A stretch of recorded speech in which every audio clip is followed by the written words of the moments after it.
Notre série d'été nous emmène tout ce week-end en randonnée avec un passionné. Il connaît la région sur le bout des doigts. Direction aujourd'hui le sud de l'Essonne à côté de Saint-Sulpice-de-Favières.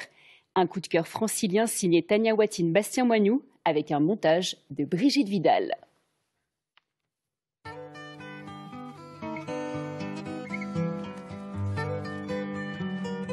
Départ de Breuillet, à 40 km au sud de la gare d'Austerlitz. À une demi-heure en RER de Paris, on est quasiment en pleine campagne. C'est chouette, hein? C'est un parcours d'une douzaine de kilomètres tout au sud de l'Essonne. On franchit un cap. Notre série d'été nous emmène tout ce week-end en randonnée avec un passionné. Il connaît la région sur le bout des doigts. Direction aujourd'hui le sud de l'Essonne à côté de Saint-Sulpice-de-Favières.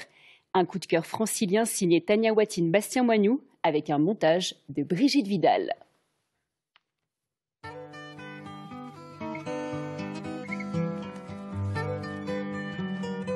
Départ de Breuillet, à 40 km au sud de la gare d'Austerlitz. À une demi-heure en RER de Paris, on est quasiment en pleine campagne. C'est chouette, hein? C'est un parcours d'une douzaine de kilomètres tout au sud de l'Essonne, entre Breuillet et Saint-Sulpice-de-Favières, que nous propose Serge Petlac. Une balade partagée avec 3 amis et qui commence le long de l'Orge, un affluent de la Seine. On peut remonter de l'Orge jusqu'à Tissons. Oui, tout du long, on peut suivre l'Orge.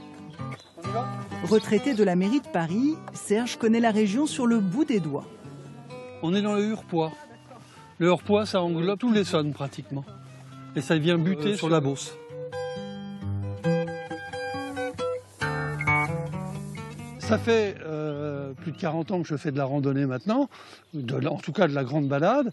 Et j'ai toujours ce sentiment, je m'enthousiasme toujours. Et à chaque fois, je me dis, on a l'impression d'être à 300 bornes de Paris. Ça m'apaise totalement. J'ai l'impression que je suis partie en vacances. Je suis tellement étonnée qu'il y ait ça en Île-de-France. Ça dépayse et puis c'est calme. Il n'y a pas de voiture. On entend les oiseaux. Ce qui est merveilleux, c'est des fois quand on part très tôt le matin, de tomber sur un chevreuil ou de débusquer un faisan ou même un renard. Et c'est fréquent. Moins fréquent, ce bain de sabots dans la Renarde, un affluent de l'Orge. Ah ouais, c'est bon. C'est une première, ça aussi. Hein. Oui, c'est trop bon, ça. We are in a yellow submarine, yellow submarine. Au bout d'une heure de marche, nous arrivons à Saint-Sulpice-de-Favières.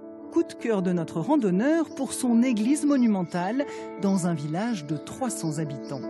Saint-Sulpice aurait sauvé un enfant de la noyade dans la Juine. Et donc on a construit l'église pour honorer sa mémoire. Et après, c'est devenu un pèlerinage très important.